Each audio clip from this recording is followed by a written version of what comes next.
नमस्कार. मी मराठी आणि कथा मराठी या चॅनलमध्ये तुम्हा सर्वांचं खूप खूप मनापासून स्वागत. आज आपण छत्रपती शिवाजी महाराज यांच्या स्फूर्ती कथा या पुस्तकातील जन्म झाला शिवबाचा, आनंदे ऊर भरला सह्याद्रीचा ही कथा वाचणार आहोत. लेखक शांताराम कर्णिक.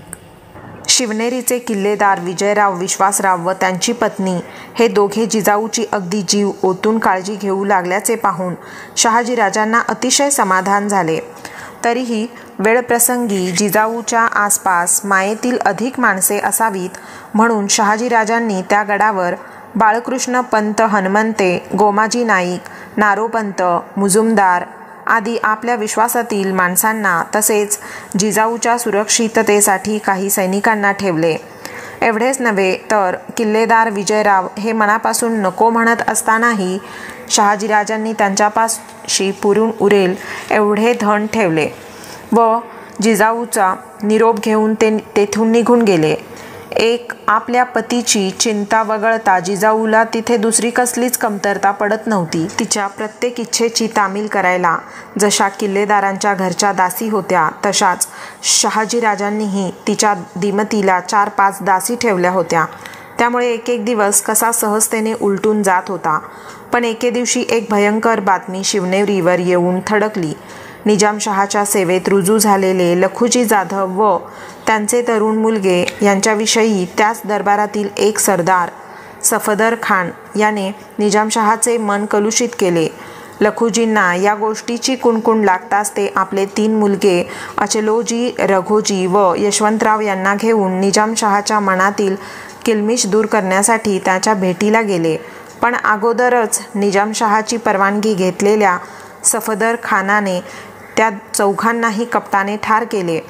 फक्त लखुजींचा बहादूरजी नावाचा मुलगा त्यावेळी आईपाशी होता म्हणून तो तेवढा वाचला. आपले वडील व 3 भाऊ यांच्या निर्घुण हत्येच्या बातमीचा जिजाऊंच्या मनावर फार मोठा आघात झाला. शहाजीराजे व लखुजी जाधव यांचे संबंध जरी एका पिसाळलेल्या हत्तीच्या हत्येपासून बिघडले होते तरी त्यांनाही या हत्याकांडामुळे दुःख झाले. पण जिजाऊला झालेल्या दुःखाची एवढ्यानेच सांगता व्हायची नव्हती. शहाजीराजांनीही त्यांच्या पुणे सुपे जहागिरी लगतचा काही आदिलशाही प्रदेश जिंकून आपल्या जहागिरीत सामील करून घेतला होता. याचा बदला घेण्यासाठी आदिलशहाने मुरार जगदेव या मराठा सरदाराला मोठ्या सैन्याशी पुण्यावर पाठविले व बादशहाच्या हुकमाप्रमाणे मुरार जगदेवाने उभे पुणे जाळून त्याचे भस्म करून टाकले. स्वतः हिंदूंच्या देवाधर्माचा अभिमानी असल्यामुळे पुण्यातील हिंदूंची देवळे जमीनदोस्त करण्याची जबाबदारी त्याने मुसलमान सैनिकांवर सोपवली. पुण्याच्या अग्निकांडात गावातल्या इतर सर्व इमारतींबरोबर आपल्या वाड्याचीही राखरांगोळी झाली. हे वृत्त कळताच जिजाऊला आणखी एक धक्का बसला. आणखी आलेल्या एका बातमीने तर जिजाऊच्या मनातील दुःखाच्या भरीला रागाचीही भर पडली. कारण तिची जाऊ शहाजीराजांचा चुलत भाऊ खेलोजी याची बायको नाशिकला गोदावरी काठी स्नान करायला गेली असता तिच्या रूपावर फिदा झालेला मुघल सरदार महाबत खान याने तिला दिवसाढवळ्या पळवून नेले. कसे नेले कुणाला कळले नाही. का तो राक्षस तिला उचलून नेत असताना कळल्याशिवाय कसे राहील. तिचा हृदयद्रावक आक्रोश आणि धावा धावा मला सोडवा असा आकांत गोदावरीवर स्नानाला आलेल्या असंख्य धर्मशील लोकांच्या कानी पडत होता. पण प्रत्येकजण तिला सोडवण्याची जबाबदारी काळ्या रामावर टाकून स्वतः तिथून काळे करीत होता. ही बातमी ऐकून जिजाऊच्या रागाला पारावार उरला नाही आणि ही सुलतानी संकटे नियतीला कमी वाटली की काय न कळे. त्या संकटात आणखी एका आसमानी संकटाची भर पडली. सबंध पावसाळा पाण्याचा एक थेंब न पडता निघून गेला आणि आसपासचा सर्व मुलूक वैराण झाला. अशा पार प्रतिकूल परिस्थितीमुळे जिजाऊ मनात उदास झाली असली तरी आपल्यामुळे इतरांना कुठल्याही प्रकारचा त्रास होऊ नये यासाठी ती वर हसत होती आणि अन्न पाण्यावर इच्छा नसतानाही पोटातल्या पोराला ते पोहोचावे म्हणून खात पीतही होती. अशा मनस्थितीत असलेल्या जिजाऊला एके दिवशी किल्लेदाराच्या बायकोनं हळूच विचारलं, आऊसाहेब, मला आपली थोरली बहीण समजून आपल्या डोहाळ्यांची काही कल्पना द्याल का? ते पुरवण्यात मला आनंदच वाटेल. यावर एक दीर्घ निश्वास सोडून जिजाऊ म्हणाली, लक्ष्मीबाई, आजवर माझ्या पोटी एकूण 5 पुत्र जन्मले. त्यातला एक संभाजी तेवढा वाचला, पण तो त्याच्या वडिलांसंगे बंगळूरला राहायला गेला. बाकीच्या 4 ते माझ्या मांडीवर खेळत असतानाच क्रूर काळ घेऊन गेला. आता यावेळी जन्माला येणारं असल्यानं जीवाने तर प्रत्यक्ष जन्म घेण्याच्या अगोदरच आपला पायगुण शाबित केला आहे. पण जहागिरीची राख रांगोळी झाली. आजोबा व 3 मामा यांची हत्या झाली. काकीला एका राक्षसाने पळविले.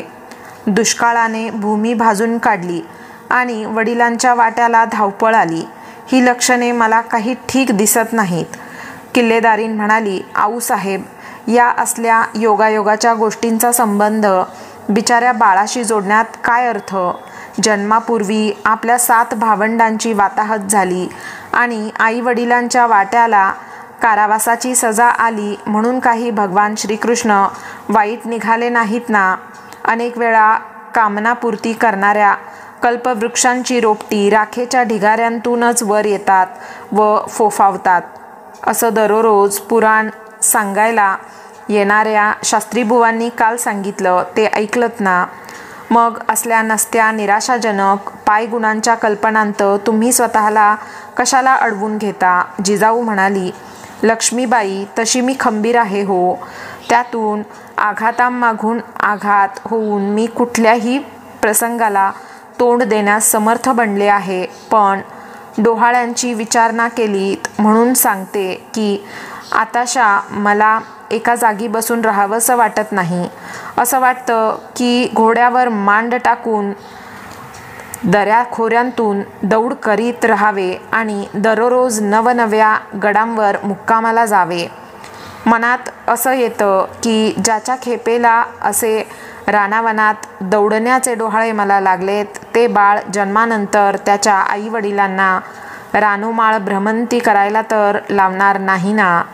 किल्लेदारीण म्हणाली, आऊसाहेब, असं भलतंच बोलू नका. प्रत्येक घटनेचा जो तो माणूस आपल्या मनस्थितीप्रमाणे अर्थ लावीत असतो. आपल्या रानावनांतून घोडदौड व निरनिराळ्या गडांवर मुक्काम करावासा वाटतो. याचा अर्थ आपल्या उदरी येणारा पुत्र परक्यांच्या सत्तेखाली गेलेले गड व मुलूक काबीज करण्यासाठी सतत घोडदौड करीत राहील असाही होऊ शकतो. क्षणभर थांबून किल्लेदारीण पुढे म्हणाली, आऊसाहेब, वास्तविक एका ठिकाणी कानी पडलेली कुजबूज दुसरीकडे पोहोचती करू नये. पण आपल्याविषयी सदरेवरील पुरुष मंडळी परवा चाललेली कुजबूज आपल्याला गौरवास्पद असल्याने मी ती आपल्या कानी घालते. सदरेवर बसलेले हणमंते, नाईक, मुजुमदार आदी मंडळीत परवा बोलणे चालले होते. आऊसाहेब जरी प्रकृतीने क्षीण झाल्या असल्या तरी त्यांच्या चर्येवरचं तेज दिवसेंदिवस वाढत आहे. या लक्षणांवरून त्यांच्या उदरी कुणी महान विभूती जन्माला येणार असे दिसत आहे. अखेर जिजाऊला 9वा महिना लागला. शिवनेरीवर दर्दी, सुईणी व वैद्य बोलावले गेले. शिवाई देवीवर अभिषेक सुरू झाले. बाळंत घराच्या भिंतीवर स्वस्तिके काढण्यात येऊन जमिनीवर चंदन शिंपडले गेले. नवमासही पूर्ण भरले आणि दिनांक 19 फेब्रुवारी 1630 रोजी सूर्यास्तानंतर जिजाऊला पुत्ररत्न झाले. गडावर सनई चौघडे वाजू लागले.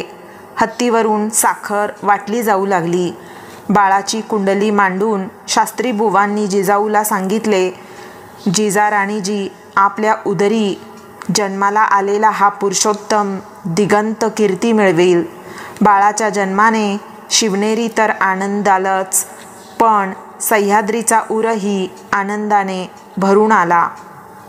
12व्या दिवशी बाळाला पाळण्यात ठेवून त्याचे बारसे केले आणि शिवाई देवीच्या कृपेने पुत्र झाला म्हणून त्याचे नाव शिवाजी असे ठेवण्यात आले. धन्यवाद.